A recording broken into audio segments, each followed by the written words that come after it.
आज इस वीडियो में हम आपको सब डोमेन बनाना सिखाएंगे कि कैसे एक वेबसाइट के सब डोमेन्स बना सकते हैं। हमारी ये कैनिटी.इन है, इसमें कई सारे डोमेन्स हम बना सकते हैं, सब डोमेन कई सारे सब डोमेन्स बना सकते हैं। जैसे अभी मुझे एक बनाना है course.canity.in, ठीक है। अब ये नीचे टिक कर रहे हैं कि कस्टम फोल्डर फॉर सब डोमेन, यानी इस डोमेन ये public._html ये आपको पता है। public_html क्या होता है, जो होस्टिंगर होता है ये रूट डायरेक्टरी कहलाती है हमारी। इस डायरेक्टरी के अंदर ही हमारी सारी फाइल्स और फोल्डर होते हैं। अब जब हम कोई वर्डप्रेस इंस्टॉल करते हैं तो public._html अगर मल्टीपल डोमेन्स हमने होस्टिंग प्लान ले रखा है तो इसी में फोल्डर वाइज बनकर यहाँ पर सारी फाइल्स इंस्टॉल होंगी।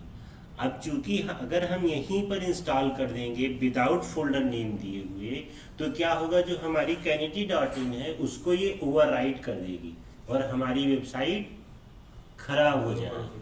तो इसलिए हम क्या करेंगे, इसके लिए हम एक सेपरेट फोल्डर बना देते हैं, उसका नाम ही हम लिख देते हैं कोर्स, ठीक। और कस्टम फोल्डर यानी इस सब डोमेन के लिए ये फोल्डर होगा, ठीक है। और क्रिएट कर देंगे, ठीक है। अब ये बन गया हमारा।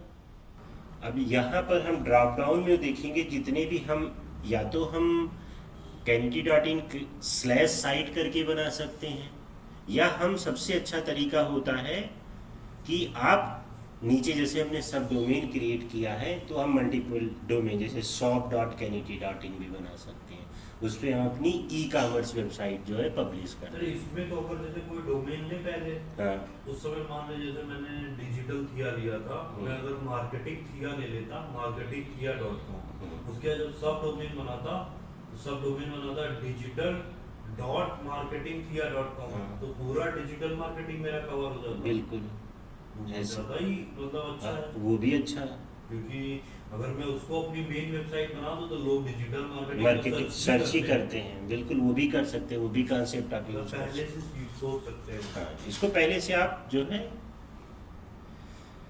सोच सकते हैं, ठीक है। ये समझ में आ गया। अब हम इसको सेलेक्ट कर लेंगे, इस पर इंस्टॉल करेंगे, वर्डप्रेस इस पर इंस्टॉल करेंगे और यहाँ पर हम इंस्टॉल करेंगे वर्डप्रेस, ठीक है। यहाँ पर हमने दे दिया इसका नाम कैनिटी सॉल्यूशन कोर्सेज, ठीक। और ये हमारी मेल आईडी यूज़र नेम होगा, ये हमारा, इसको हम दे देते हैं एडमिन यूज़र, क्या कर देते हैं एडमिन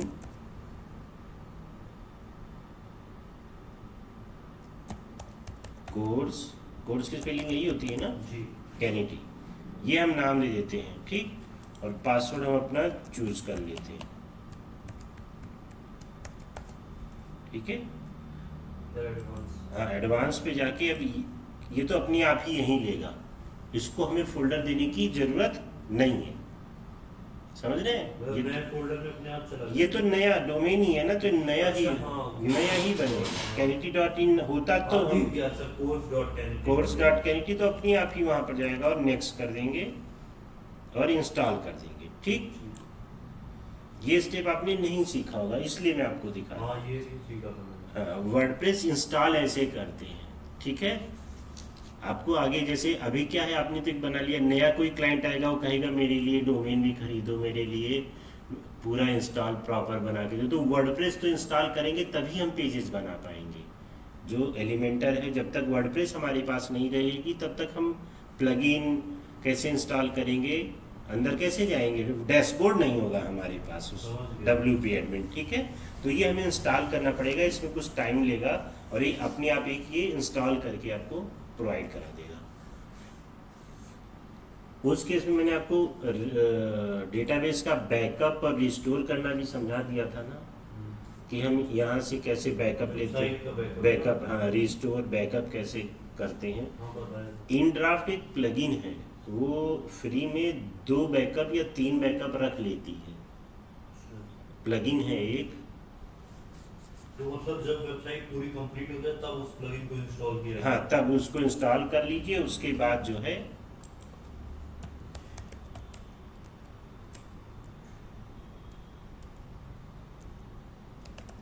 canity.in course.canity.in देखते हैं, ये देखिए हाँ, हेलो वर्ल्ड आ गया। आ गया ना, यानी हमारी WP इंस्टॉल हो गई और WP डैश एडमिन हमने इंस्टॉल कर लिया। ठीक, अब ये हमने क्या दिया था यहाँ, एडमिन कोर्स कैनिटी, ये हमने यूज़र नेम दिया था और पासवर्ड हम जो हमने बाय डिफ़ॉल्ट अपना कर रखा है वो। ठीक है। तो इस तरह से हम अपना सब डोमेन क्रिएट कर सकते हैं। ठीक है, सब डोमेन हम कितने भी क्रिएट कितने भी क्रिएट कर सकते हो। तो सब डोमेन का तो यही मतलब हुआ ना कि हमारी एक नई वेबसाइट। हाँ, एक तरह से नई वेबसाइट, लेकिन गूगल उस वेबसाइट को जानता होगा आपकी। मतलब जब आप उसको सब डोमेन वाली वेबसाइट या ओरिजिनल? ओरिजिनल, क्योंकि वो तो सब डोमेन समझ गया ना उसका अगर आप DAPA चेक करेंगे और उसमें पूछेंगे कब रजिस्टर है, तो जब वो आपका ओरिजिनल डोमेन रजिस्टर्ड होगा तभी दिखाएगा। तभी वो आपको दिखाएगा। नहीं तो लेकिन बेसिकली काम तो करा जा सकता है ना सब डोमेन लेके। हाँ हाँ, काम तो आप बिल्कुल कर सकते हैं, वह एज ए नई वेबसाइट आपको लगाएगा, आप हर जगह आप यूज कर सकते हैं। अच्छा सर, एक क्वेश्चन और मेरा, मान लीजिए जैसे आपने सब डोमेन बनाया है अभी, ये वेबसाइट आप बना लेंगे 8-10 दिन में, सब कुछ हो गया, उसके बाद इसकी भी इंडेक्सिंग करेंगे? इंडेक्सिंग करेंगे इसकी भी प्रॉपर, सब कुछ क्योंकि इसका सब करेंगे। कुछ सेम वैसे Analytics और हर एनालिटिक्स हर जगह रजिस्टर्ड करेंगे, हर जगह इसका वो। ठीक। ठीक है ना, अब जो भी आप इस पे ब्लॉग भी लिखेंगे तो course.canity.in स्लैश करके आगे आएगा। अच्छा, ओके। अभी वो क्या, तो समझ हाँ गया कि वेबसाइट हाँ, पूरा नया वेबसाइट होगी, लेकिन क्या है, गूगल इस चीज को ये पहचानता होगा कि ये सब डोमेन है, यानी ओरिजिनल डोमेन है किसी और का। ये एक तरह से उसने बाइफर्केशन दे दिया आपको कि एक नई वेबसाइट के जैसे उसको यूज करना। ठीक है, अब इसमें हम एक थीम ऐड कर लेंगे, वही जो भी करना है, इस तरह से हम एक सब डोमेन बना लेते हैं। थीम वाला भी बता दीजिए जरा एक बार जल्दी से। हाँ, थीम वाला भी अगर जैसे, मैंने थीम से किया नहीं है ना। हाँ, तो इसमें क्या करते हैं, हम एक थीम ऐड कर लेते हैं। अपीयरेंस पे जाएंगे। अपीयरेंस पे जाएंगे, बाकी बाय डिफॉल्ट थीम है, वो थीम वाला सेक्शन भी मैं ऐड न्यू थीम करता हूँ। तो एक सबसे बढ़िया थीम है हमारी ये एस्ट्रा, ये इंडियन है, बहुत पावरफुल है। हम इसको इंस्टॉल कर लेते हैं। बहुत सुना है Astra के बारे में। हाँ, एक्टिवेट करते हैं, इसमें बहुत सारे अंदर भी अलग अलग टेम्पलेट है ये। ठीक है, प्लगइन होता है जिसका नाम है स्टार्टर टेम्पलेट, इसको हम इंस्टॉल कर लेते हैं। ये दो तरीके से वेबसाइट बनाता है, एक AI से भी बनाता है। मैंने एक वेबसाइट है ऑर्गेनिक हार्वेस्टिंग,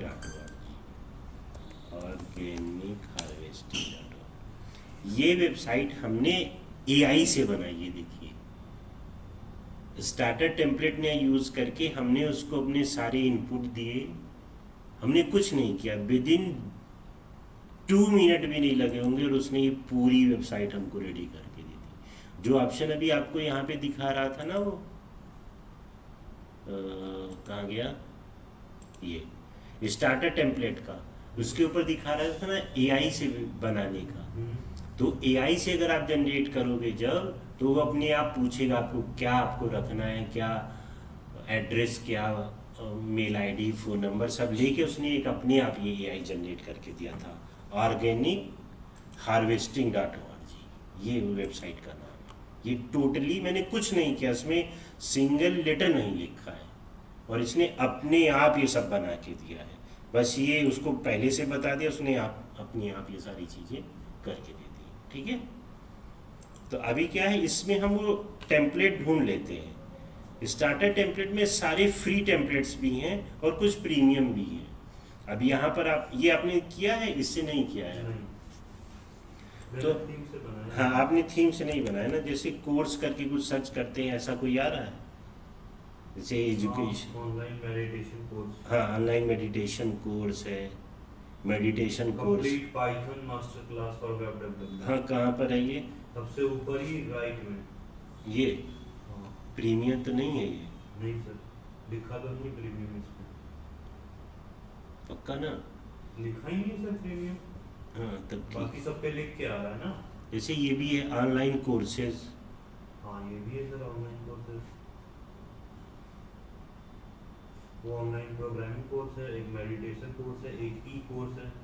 ई कोर्स नहीं, और देख लेते हैं, वरना यही वाली पाइथन वाली चूज कर लेते हैं, ठीक है, यही ले लेते हैं, ठीक है। इस तरह से हम इसको ले लेते हैं। अब यहाँ पर क्या करते हैं, बाय डिफ़ॉल्ट अगर आपको ये कलर कॉम्बिनेशन अच्छा लग रहा है तो आप यही रखिए, आपको ये टेक्स्ट अच्छे लग रहे हैं तो यही रखिए, वरना यहीं पर आप चेंज कर सकते हैं। यहीं पे साइट का लोगो आप जो है यहीं पे अपलोड कर देंगे तो साइट का लोगो, नहीं आपको अगर कुछ भी नहीं चेंज करना, ये सब ये ऐसे ही रहने देना है। हम इसलिए इसको ऐसे रहने देते हैं क्योंकि ये एक्सपर्ट ने बनाई है, तो जाहिर सी बात है कलर कॉम्बिनेशन, फॉन्ट, ये सारी चीज़ें उसने एक्सपर्टीज से करी होंगी ना, तो हम क्यों छेड़ें? हम नहीं छेड़ते इसको, क्योंकि उसने खुद ही अपने आप इतनी रिसर्च करी होगी ना कि इसको मुझे कैसे सुंदर दिखाना है, हम क्यों चेंज करें? अगर हाँ हमारा कोई थीम का कॉन्सेप्ट कहता है, कोई डिजाइनर कहता है कि इस कलर और इस कॉम्बिनेशन पे, तो आप इसको चेंज कर सकते हैं यहाँ से, लेकिन मैं बाय जनरली मैं जो है इसको चेंज नहीं करता हूँ, क्योंकि बाय डिफ़ॉल्ट ये पड़ा होता है। अब ये पूछा है आपको ये फीचर्स हैं कि क्या और भी आपको इंस्टॉल करना है, हमने कहा नहीं, हमको कुछ मत इंस्टॉल करो, तुम सिर्फ कंटिन्यू करो, हमें कोई फीचर इसमें से नहीं इंस्टॉल। फीचर का मतलब ठीक, ये प्लगइन्स है एक तरह से, सारे इंस्टॉल कर देगा, हमें नहीं चाहिए, ठीक है, हम कर देंगे इसकी फॉर दिस स्टेप कर देंगे, ठीक। लर्न रिक्वायर्ड प्लगइन्स, अब जैसे ये कह रहा है कि लर्न ईएमएस LMS है, तो ये क्यों दे रहा है? क्योंकि ये कोर्स के लिए आपको बना रहे हो, तो वो कह रहा है कि बना दो, नहीं हमको नहीं बनाना है, हम स्किप कर देंगे और कंटिन्यू करेंगे, ओके अंडरस्टैंड। एंड क्योंकि अपने लिए एक बैकलिंक ये चाहिए होगा, इसलिए करेगा, और submit and build a website. अभी बस ये विद इन, ऊपर वाले डेटा में कुछ नहीं सबमिट करना, नहीं वो हमको अपनी डिटेल्स नहीं देनी, आप चाहो तो दे सकते हो लेकिन हम नहीं देते, बस ये आपकी अगर वेबसाइट। वहाँ पे वो डिटेल भरेंगे, फिलअप करेंगे, तो वो किसके पास पहुँचेगी? वो इनके एस्ट्रा वालों के पास, और फिर वो आपको मेल्स करते रहेंगे, कुछ करते हैं, इसलिए हम उसकी डिटेल्स नहीं फिलअप करते हैं जनरली, ठीक है। ये था पूरा प्रोसेस। बाय थीम आप कैसे एक वर्डप्रेस इंस्टॉल करते हैं और कैसे चेंजेस करते हैं।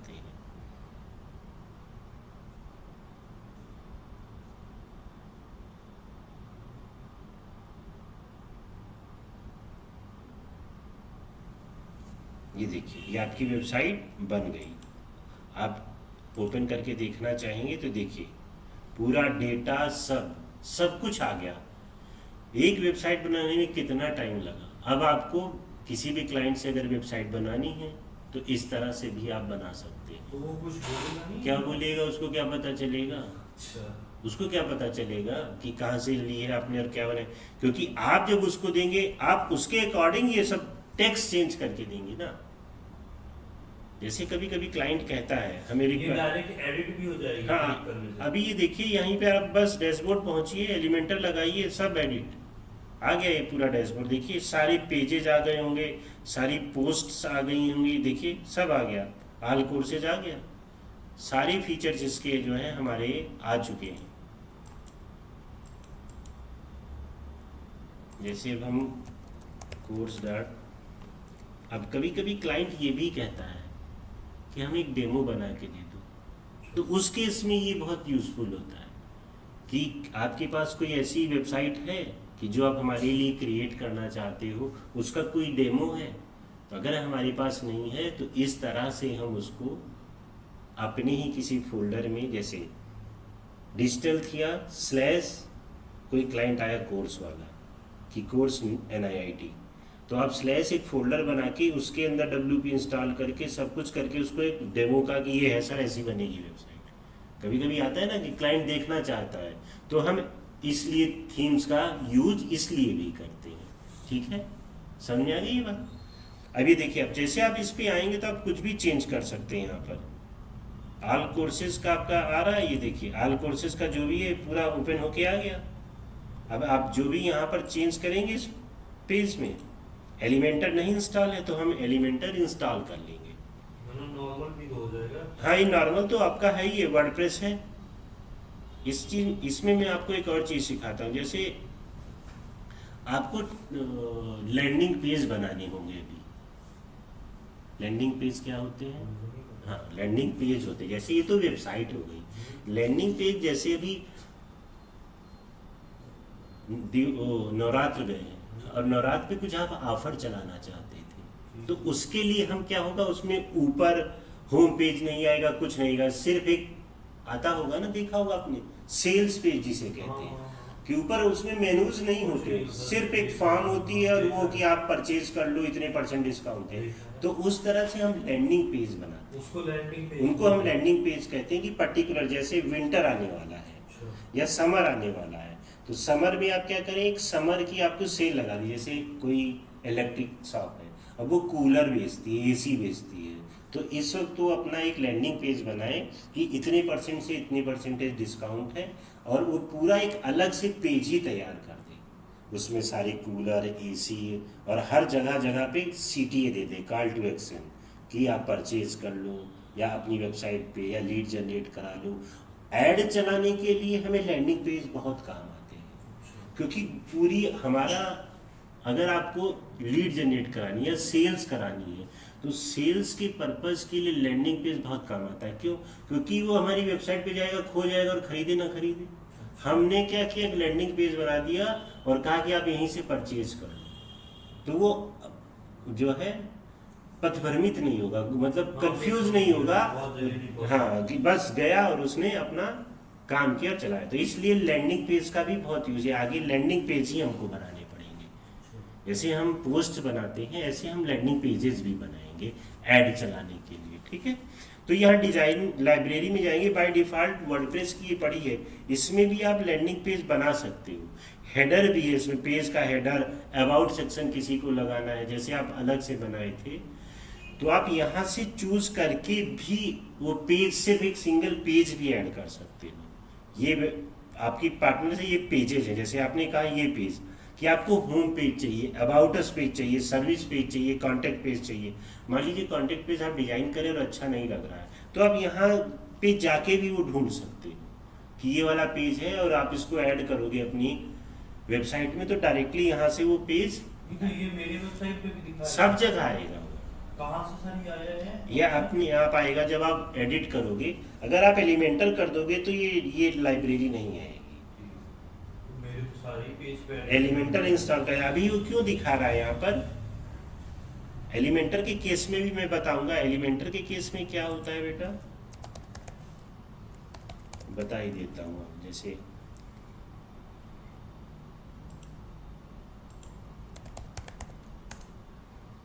अब हम एडिट विद एलिमेंटर गए, जैसे ये डिजाइन लाइब्रेरी है, इस केस में आप प्लस अगर करेंगे, थोड़ा सा टाइम ले रहा है। मान लीजिए हमने यहाँ पे कोई सेक्शन ऐड किया, तो देखिए